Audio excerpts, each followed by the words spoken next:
E hoje a gente tem a honra, e aí você tem uma espécie, né? Já vou chamar a nossa, não é nem entrevistada, é nossa convidada especial de hoje. Fazia tempo que ela não aparecia por aqui. Minha colega Mariana Barbosa, colunista de economia do UOL, de mercado, que cobre essa área há muito tempo. Aliás, tem uma matéria dela para sair. Daqui a pouquinho a gente vai ter acesso, assim, com spoiler, acesso privilegiado de antemão. Mari, muito bem-vinda. É um prazer contar com você. É a primeira vez que você aparece aqui em 2026, então feliz ano novo, volte muitas outras vezes.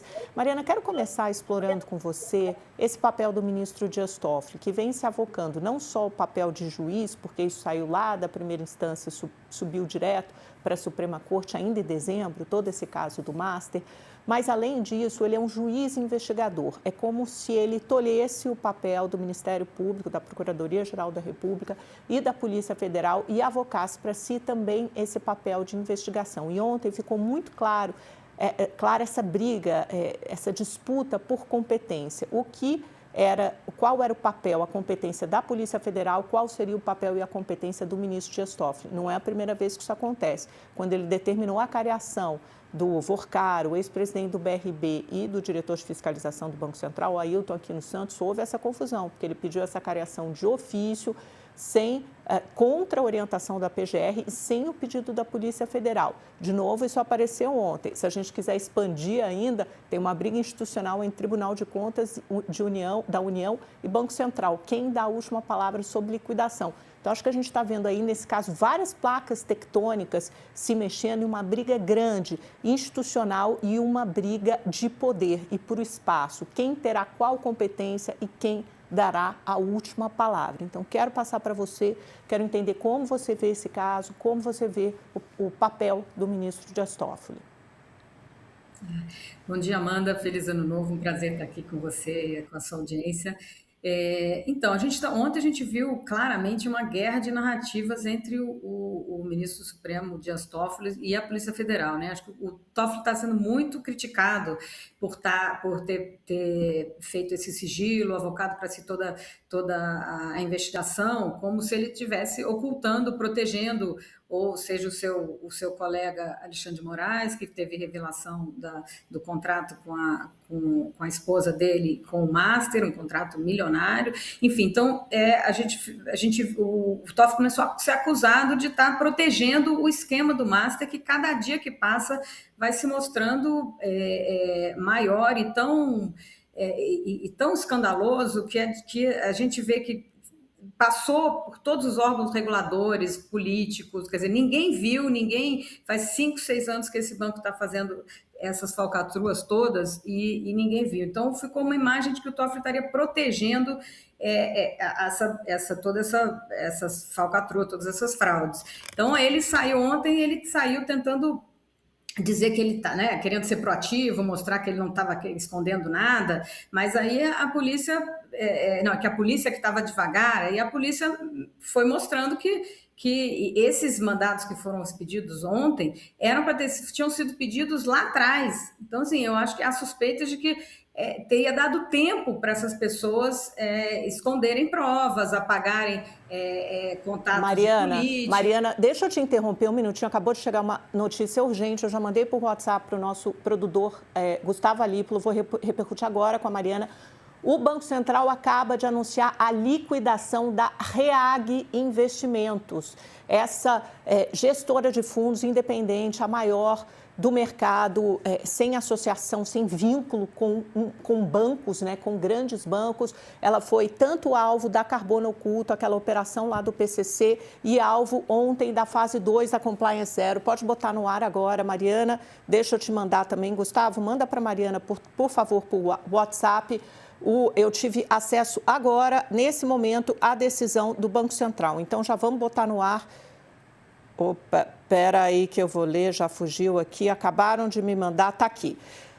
Ato do presidente, número 1375, de 15 de janeiro de 2026, decreta a liquidação extrajudicial da CBSF, Distribuidora de Títulos e Valores Imobiliários S.A., presidente do Banco Central do Brasil, no uso das suas atribuições que lhe confere, inciso, regimento interno, etc., em razão da infringência às normas que disciplinam suas atividades conforme consta no PE e tal. Artigo Primeiro, fica decretada a liquidação extrajudicial da CBSF, Distribuidora de Títulos e Valores Mobiliários S.A., nova denominação social da REAG Trust, Distribuidora de Títulos e Valores Mobiliários. Artigo 2, fica nomeado liquidante com amplos poderes de administração e liquidação a APS Serviços Especializados de Apoio Administrativo LTDA, tendo como responsável o técnico Antônio Pereira de Souza.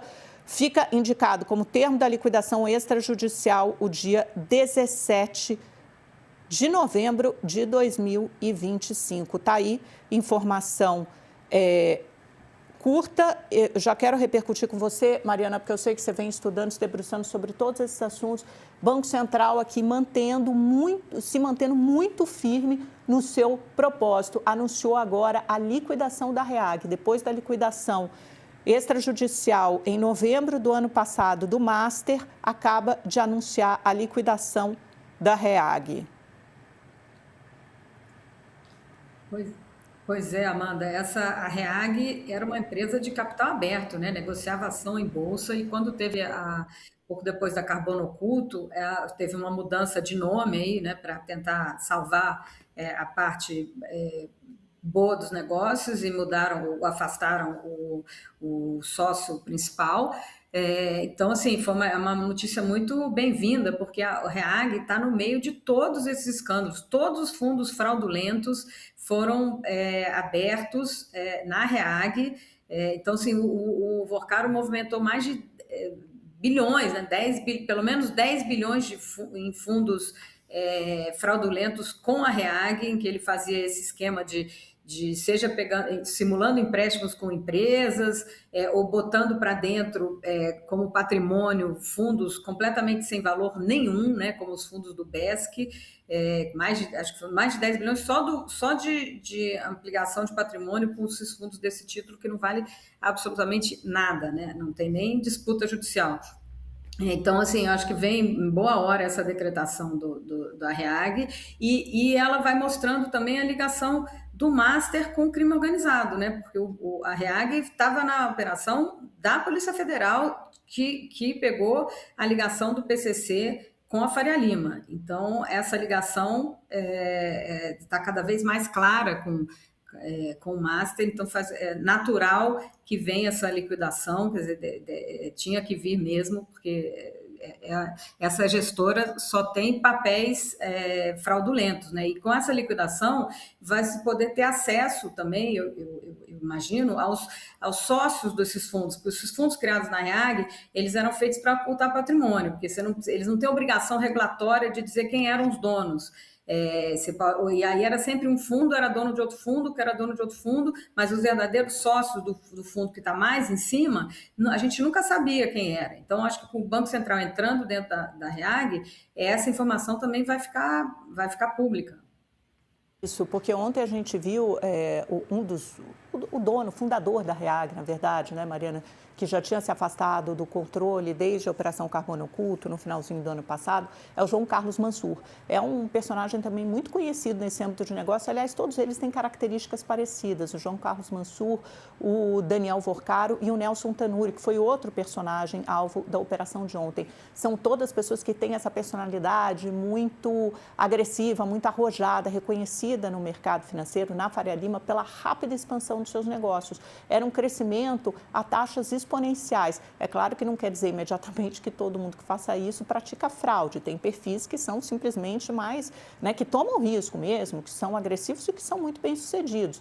Mas, em alguns, nesse caso que a gente está vendo especificamente, tanto a REAG quanto o Banco Master do Daniel Vorcaro, parece que atuavam aí muito em conjunto. Você vê, isso já tinha sido publicado, estava sendo publicado na imprensa, inclusive aqui no UOL nos últimos dias, a intersecção entre os negócios de Daniel Vorcaro e de João Carlos Mansur. E também outro componente que eu quero chamar a atenção, Mariana, não dá para a gente deixar de olhar para isso, é a correlação entre liquidação do Banco Central e operações da Polícia Federal. A gente assistiu a esse mesmo episódio no ano passado. A gente teve, acho que, salvo engano, foi no mesmo dia, aconteceu tudo no mesmo dia. A decretação da liquidação do Banco Master e a prisão do Daniel Vorcaro e depois buscas e apreensões e de outros personagens, tanto ligados ao Master como ao BRB. Naquela época, o o presidente do PRB foi afastado, Paulo Henrique Costa. E agora a gente está vendo a história se repetir. Ontem, fase 2 da Compliance Zero, um dos alvos era o João Carlos Mansur, o fundador e ex-controlador da REAG, e hoje a liquidação da REAG. Pois é, Amanda. E ontem o presidente do Banco Central, Gabriel Galípolo, esteve na Polícia Federal, né, conversando com o diretor da Polícia Federal, o Andrei. Eles acho que uma demonstração de apoio, né, de que eles estão muito alinhados. Porque eu acho que o Banco Central, durante muitos anos, sobretudo na gestão do Roberto Campos Neto, foi a gestão do Roberto Campos que aprovou a operação do Master, com a compra do Master pelo Vorcaro e sócios como Augusto Lima e mais outros 2 sócios. Então, isso foi aprovado lá e teve uma série de medidas regulatórias na gestão que favoreceram esse esquema, que permitiram que ele incluísse precatórios e pré-precatórios dentro dos ativos do banco, que ele não precisasse injetar tanto capital. Então, teve um crescimento vertiginoso que foi apoiado também por figuras. O Massa tinha um caráter de normalidade, né? Ele tinha no seu conselho pessoas que a gente reputa por idôneos, como o presidente dois ex-presidentes do Banco Central, o Gustavo Leiola e o Henrique Meirelles. Quer dizer, ele transitava como se fosse uma coisa normal, só que o banco nasceu com essas falcatruas. A compra do Máxima, o Máxima já tinha esquemas com fundos imobiliários e foi alvo de operação da polícia. Levou 2 anos, desde que eles tentaram comprar até o Banco Central anunciar, levou 2 anos. E aí, adiantando aí essa coluna que eu vou publicar logo mais, eu conversei com o Antônio Augusto Conte, que foi o primeiro sócio do Vorcaro na Faria Lima. Em 2016, o Vorcaro virou sócio de uma gestora chamada Zion, e essa gestora do Antônio Augusto Conte. Ele já tinha estruturado um projeto de captado 200 milhões para fazer um retrofit de um hotel em Belo Horizonte, que já também teve foi falcatrua, teve dinheiro de fundo de pensão, dinheiro público, e esse hotel não saiu do papel. Ele ficou muito amigo do Vorcaro, eles iam para baladas, iam para Trancoso, e depois ele acabou trazendo o Vorcaro para a sociedade, e o Vorcaro falou: eu tenho um banco aí que eu quero comprar. Aí quando eles começaram a levantar capital para esse banco, começaram a juntar patrimônio. Era um condomínio no Pará que não tinha, que era uma coisa que não tinha valor nenhum. Ele começou a pegar negócios escusos. E mesmo assim, apesar de todas dessas irregularidades, essa operação foi aprovada pelo Banco Central, né? Então, assim, houve umas omissões regulatórias importantes, e aí, enfim, a gente vê que as conexões políticas do Daniel Vorcaro são muito grandes, né? Ele tem interesses, muita gente com interesse aí no banco. Acho que se algum desses resolver fazer uma delação premiada, vamos ter uma segunda Lava Jato, né? A proporção, o Massa chegou a captar ao todo uns 90 bilhões de reais. Quer dizer, é muito dinheiro. Onde foi parar esse dinheiro todo, né? E aí a gente está vendo essas ligações todas nesses fundos da REAG que ajudaram permitiram a estruturação desses negócios. E essa operação de ontem, ela pegou muito a família do Vorcaro, né? Que a família do Vorcaro é ligada a uma igreja, que é a igreja Lagoinha Church, que é uma igreja que tem muitas filiais no resto do mundo, né? Então, enfim, é bem possível que esse dinheiro tenha ido parar fora do Brasil, por meio dessas igrejas, né? Isso, acho que todo o material que a polícia apreendeu ontem, pode ser que isso que revele ainda mais dessas conexões. Agora, lembrando que essas pessoas que foram alvo de busca ontem tiveram tempo, porque elas estavam para ser alvo de busca lá atrás, e só agora foi autorizado, né? E eu soube que tinha alguns das pessoas que foram alvo de busca ontem, quando a polícia chegou, o advogado estava com eles, né? Então, assim, já pode ter vazado alguma coisa aí também, né? Há muita suspeita de. Ainda tem essa suspeita. Eu vou mostrar você, vou chamar o intervalo, Mariana, você continua com a gente tinha até mais uma entrevistada, mas a gente já mudou todo o nosso roteiro, porque chegou essa liquidação da REAG, aí de fato esse assunto master é absolutamente preponderante, vai tomar todo o nosso tempo aqui no Mercado Aberto. Eu vou chamar um intervalo muito rápido para quem nos acompanha pela televisão, mas é só um minutinho, a gente continua tratando de master. E quem continua conosco no YouTube, eu quero mostrar essa foto a qual a Mariana se referiu, desse encontro, que marca esse encontro ontem e foi postado uma foto nas redes sociais de um encontro que foi marcado na agenda posteriormente, não era uma coisa que estava planejada com antecedência, do Gabriel Galípolo, presidente do Banco Central, e do diretor-geral da Polícia Federal, Andrei Rodrigues, na sede da Polícia Federal. Ou seja, Galípolo foi até o Andrei Rodrigues. É um movimento simbólico muito importante, ele está emprestando apoio e solidariedade ao Andrei Rodrigues, porque esses dois personagens estão juntos.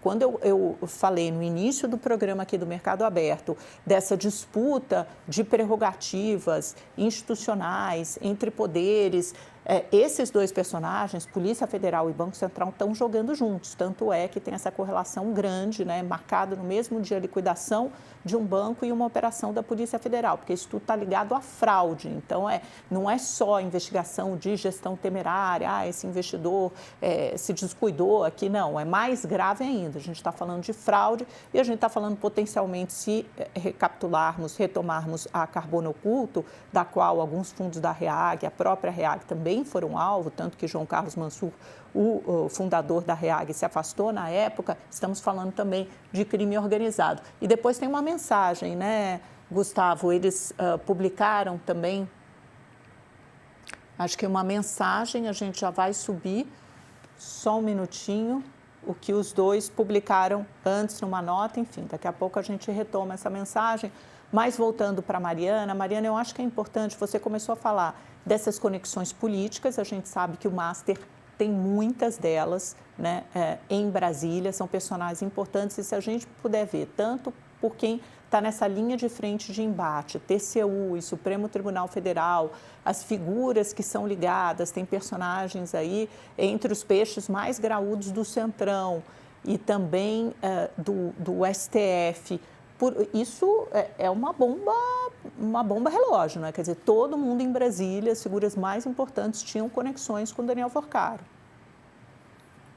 Pois é, Amanda, de todos os partidos, né?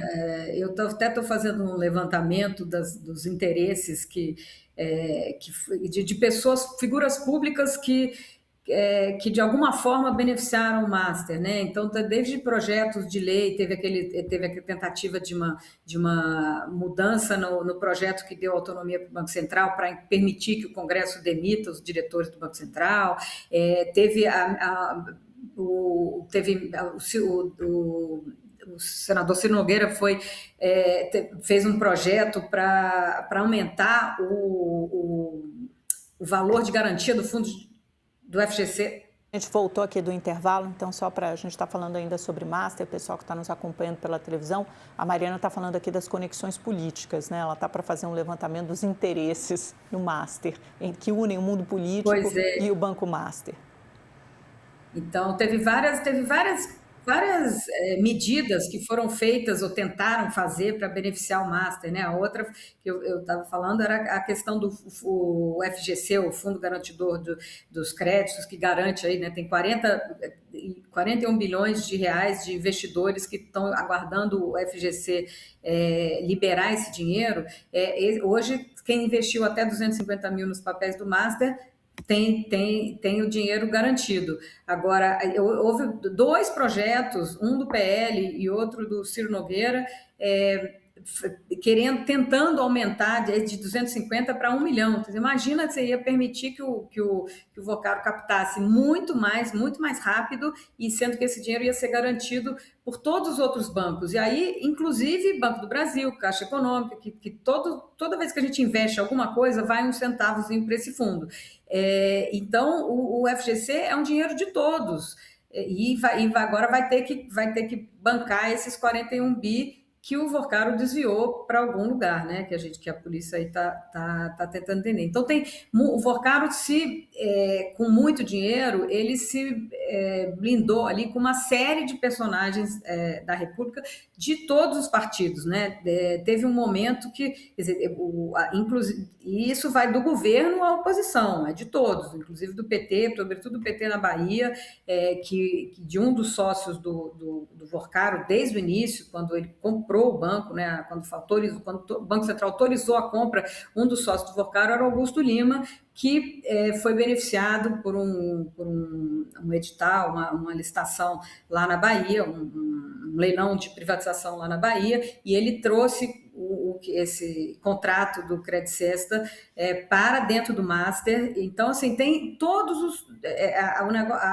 Brasília está... Assim, o temor em Brasília é enorme, porque muita gente apoiou esse banco, né? Seja porque caíram na narrativa do banco de que ele era um grande competidor, que os bancões eram contra, porque eles estavam gerando competição, obrigando os bancos a gerar mais renda com esses nos CDBs, né? Então estava fazendo os bancos aumentarem a rentabilidade, dos rendimentos dos CDBs.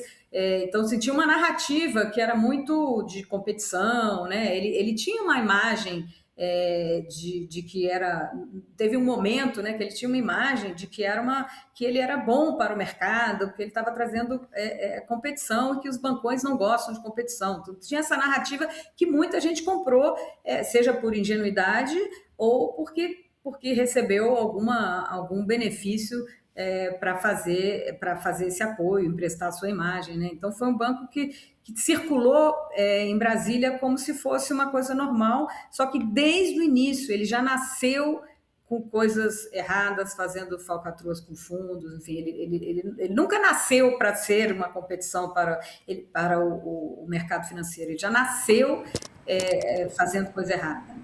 Mariana, só para colocar uma última pergunta, a gente tem 1 minuto. Eu acho que outra narrativa que eles estão tentando emplacar em Brasília é que o Banco Central, né, TCU e STF, quando eles abrem essas várias frentes de investigação e colocam vários questionamentos no processo de liquidação, é se o Banco Central agiu com a devida diligência, né? Se até a Daniela Lima traz isso hoje na coluna dela, porque se havia tantos esquemas de fraude, porque demorou 3 anos para decretar a liquidação do banco. Então, se essa liquidação demorou muito, ou no caso do ministro Jonathan de Jesus, a pergunta ao contrário, se a liquidação foi prematura, porque existia, por exemplo, o interesse da Fictor. Ontem ele falou isso publicamente, o Jonathan de Jesus, mas por que não autorizaram a compra pela Fictor Holding? Estão tentando colar no Banco Central, inverter a investigação e tornar o órgão investigador e responsável por decretar a liquidação no órgão responsável.